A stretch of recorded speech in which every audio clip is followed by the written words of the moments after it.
Este podcast es presentado por los libros. Me encanta comprarlos y nunca leerlos. Bienvenidos.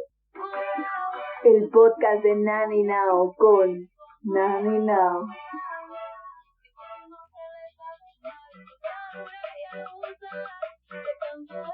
Bueno amigos, el tema principal de nuestro podcast será desarrollos geográficos desiguales y derechos universales. Empecemos recordando qué es el capitalismo. Bueno, esta es una formación socioeconómica.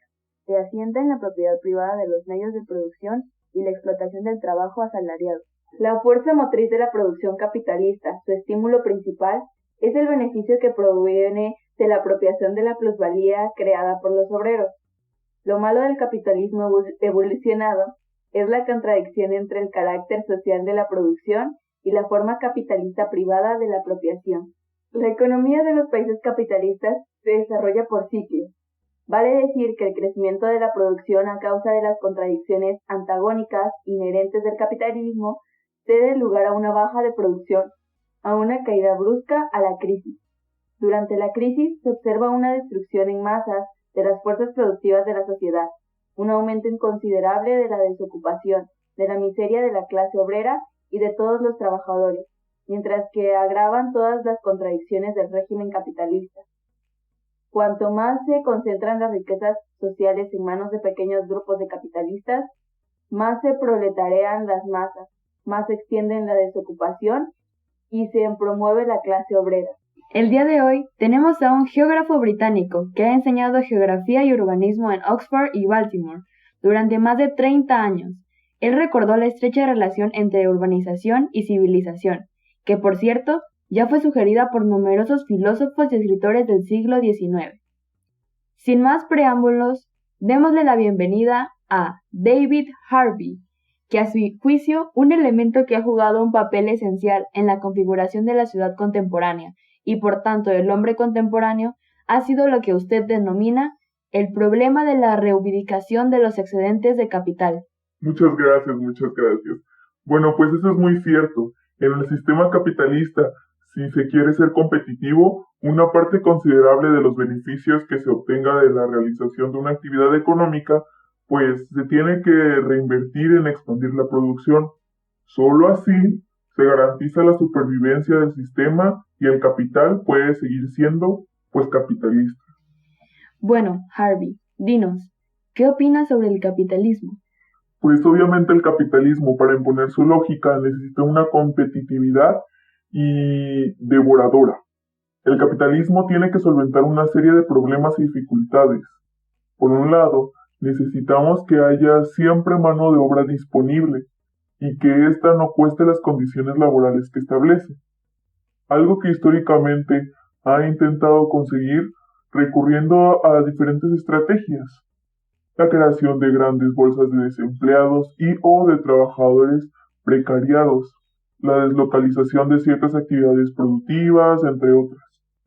Y apoyándose en el poder político que, según mis estudios, cada vez tiene menos márgenes de maniobra y está más sometido al poder económico y financiero. Por otro lado, pues necesitamos tener una vía libre para explorar los recursos, tanto naturales como de otro tipo, pues que hay en el planeta. Y digo según mis estudios porque muchas personas piensan diferente a mí. A su vez, el capitalismo necesita que exista un mercado activo en el que se puedan vender las mercancías que va produciendo, de modo que no se genera un desequilibrio entre oferta y la demanda. Para esto es imprescindible no solo que haya liquidez, es decir, dinero en circulación, sino también que se creen unas condiciones sociales y culturales y simbólicas, que conviertan las nuevas mercancías que se fabrican en artículos deseables y o necesarios para un número considerable de personas.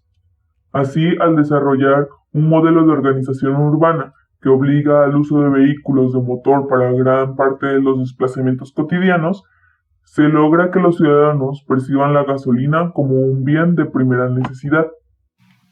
Entonces, aunque a primera vista parezca paradójico, el capitalismo solo puede sobrevivir si hay pocos capitalistas, esto es, si las plusvalías que generan las actividades económicas se concentran en pocas manos?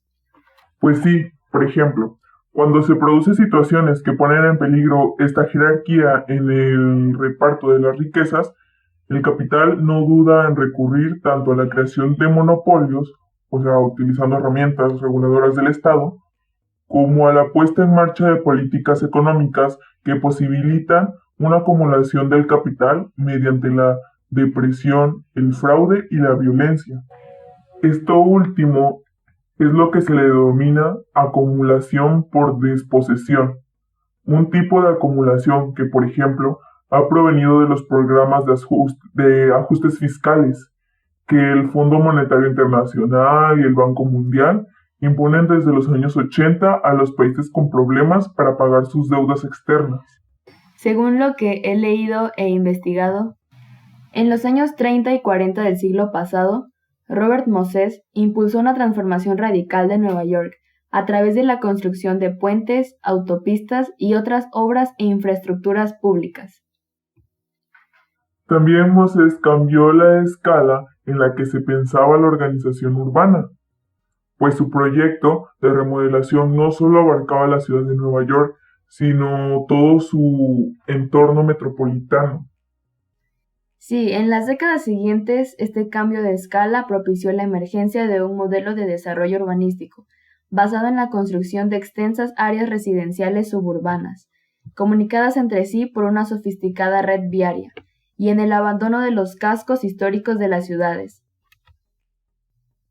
Tras la crisis de los años 30 y el paréntesis de la Segunda Guerra Mundial, la economía estadounidense entró en el negocio, pero esto generó una nueva dinámica urbana, en un punto de anclaje en el que permitió volver a recuperarse. Pero pues esta rehabilitación solo fue posible porque se aumentó artificialmente el poder adquisitivo de los ciudadanos que en la vía de crédito, haciendo que comenzaran a organizar sus vidas de acuerdo a unas estrategias lógicas financieras y de Estado. Bueno, ¿y qué pasó en los 70s? Tengo entendido que surgieron una serie de centros e institutos de investigación en los que se idearon diferentes estrategias políticas y económicas para impulsar una revolución neoliberal. Pues es cierto. Por ejemplo, Nueva York fue el laboratorio urbano en el que se gestó una revolución que en los años 80 alcanzaría una dimensión global. En 1975, en Nueva York, se aplicó conscientemente el principio neoliberal de que es más importante garantizar la estabilidad y el buen funcionamiento de un sistema financiero que proteger a los sectores más desfavorecidos de la población. Todo ello desde la premisa de que el progreso social solo se puede conseguir a través del crecimiento económico. De este modo, la Gran Manzana empezó a construirse en funciones a las necesidades de los gustos y poderes financieros, que, en mis palabras, ha conseguido que esta ciudad se convierta en un lugar, pues, fantástico para quienes vivan y sean multimillonarios.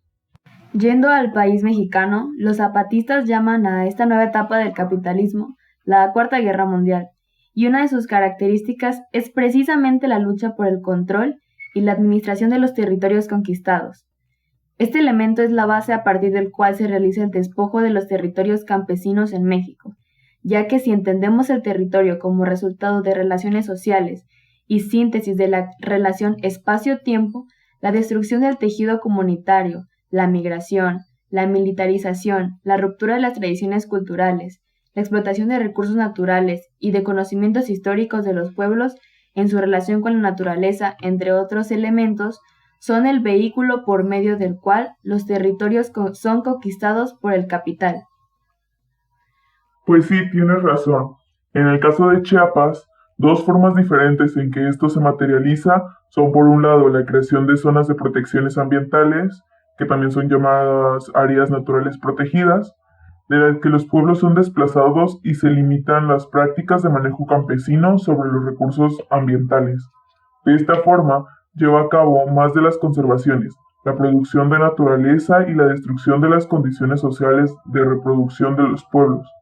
Por otro lado, los llamados desastres ambientales, como la inundación de ciudades circulantes del río Grijalva, tuvo como repercusión la destrucción de los pueblos y el desplazamiento de sus habitantes hacia las ciudades rurales sustentables.